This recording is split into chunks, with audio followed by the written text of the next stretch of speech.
Je dis donc uniquement un centre de signifiance. On verra ce que c'est. Des signes les plus hétérogènes distribués sur des cercles concentriques ou les spires d'une spirale. Puis quoi encore? Peut-être, pour finir le schéma, peut-être quelque chose que passe en pointillé. Une ligne de fuite. Au bout de la spire la plus extérieure, une ligne de fuite. Elle peut être diverse. Il y a ceux qui en ont marre, qui ont envie de foutre le camp. La porte elle est plus ou moins bouchée. On passe par la fenêtre, je ne sais pas comment. Mais je fais en pointillé cette ligne de fuite. Et là j'ai un premier schéma. Vous y reconnaissez, j'espère, ce dont on était parti, à savoir le schéma d'un quelque chose. Je dis bien d'un quelque chose, puisqu'on va avoir à se demander qu'est-ce que c'est ce truc. D'un quelque chose qui se définit par une espèce de matrice ou de centre, à partir duquel se produit une irradiation circulaire, une circularité en expansion,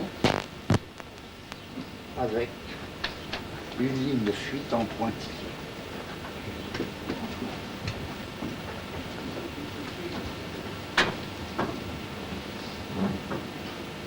Donc, à partir de cette espèce de matrice, se fait un développement en expansion, qui appelle à soi, ou qui regroupe, ou qui distribue sur ses spires les signes les plus hétérogènes, les plus divers. Et puis, on avait notre autre schéma.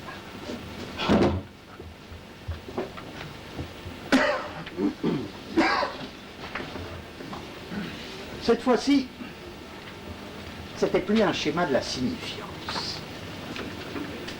On l'appelait un schéma passionnel. Ou un schéma de subjectivation.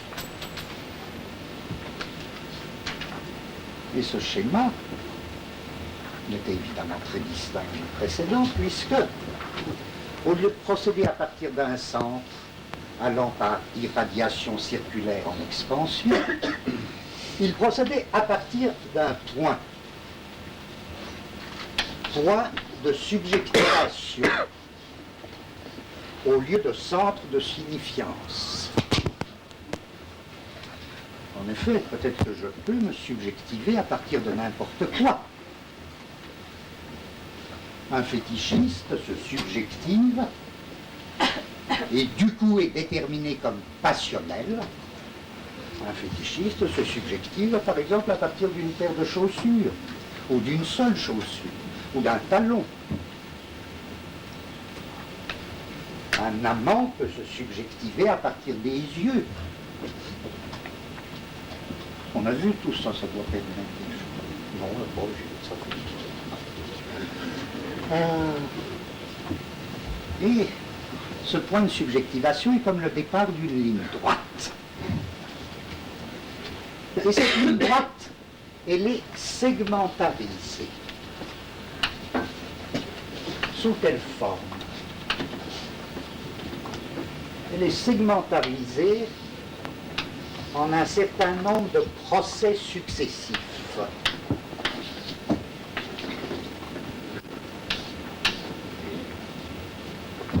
Bon.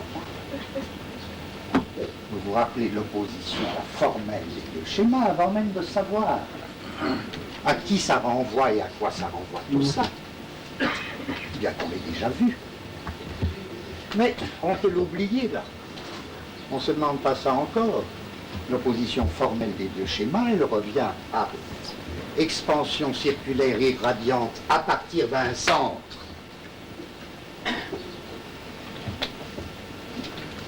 qui va distribuer les signes les plus hétérogènes. Dans le deuxième cas, un petit paquet de signes déterminés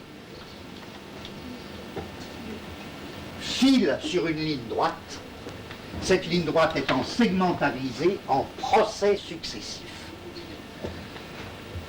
Donc, nous opposons l'idée d'une succession de procès linéaires à l'idée de circularité irradiante. Nous opposons l'idée d'un paquet de signes qui file à travers un point de subjectivation, à partir d'un point de subjectivation, à l'idée d'un ensemble hétérogène de signes subsumés à un centre qui organise leur distribution, leur expansion, leur irradiation. D'où je voudrais juste poser trois questions à partir uniquement de ces deux schémas. Première question, à supposer qu'il s'agisse de deux schémas de sémiotique, on ne sait pas encore ce que c'est un régime de signes sémiotique, on emploie ces mots comme ça. À supposer qu'il s'agit bien d'une sémiotique de signifiance et d'une sémiotique passionnelle ou de subjectivation, est-ce qu'on pourrait opérer la jonction? Même abstraitement. Parce que si on peut opérer la jonction, ça, c'est très rassurant. Enfin, c'est pas grave. C'est très rassurant parce qu'on peut se dire, bon problème, on peut se dire, bon, concrètement, ça va être tout le temps mélangé ces choses-là. Concrètement, nos sémiotiques sont mixtes. Elles empruntent un bout de tel système, de tel régime, un bout de tel autre régime. Est-ce qu'on peut accrocher un schéma à l'autre? Évidemment oui. Mais à un certain prix, d'après certaines conditions, je dis évidemment oui. Parce ce qui est en pointillé là, la ligne de fuite du système circulaire et irradiant, est-ce que c'est pas cette ligne-là qui est en plein dans le système passionnel, au point que pour faire la jonction des deux schémas, il n'y aurait qu'à flanquer ça et là, faire descendre le centre de signifiance ici, le centre de signifiance étant devenu point de subjectivation. Ça irait très bien. Je sens que c'est... Je retiens juste la possibilité, comme deux petits trains, d'accrocher ce schéma-là à celui-là. Deuxième question.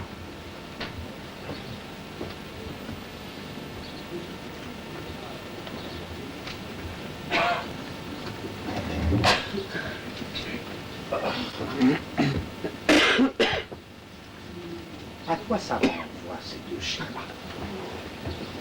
À votre choix, et c'est ça qui pose pour nous un problème de méthode qu'on avait déjà abordé tout à fait au début. Je dis à ce que vous voudrez. Voilà. C'est que chacun de ces schémas est une multiplicité. Même si on dit centre de signifiance, même s'il y a une instance d'unification, de toute manière, cette instance d'unification, il est une instance qui joue à l'intérieur d'une multiplicité. C'est donc une multiplicité de signifiance, une multiplicité passionnelle ou de subjectivation. En effet, je ne peux pas déterminer un caractère qui serait plus important que les autres. Ils sont tous sur le même niveau.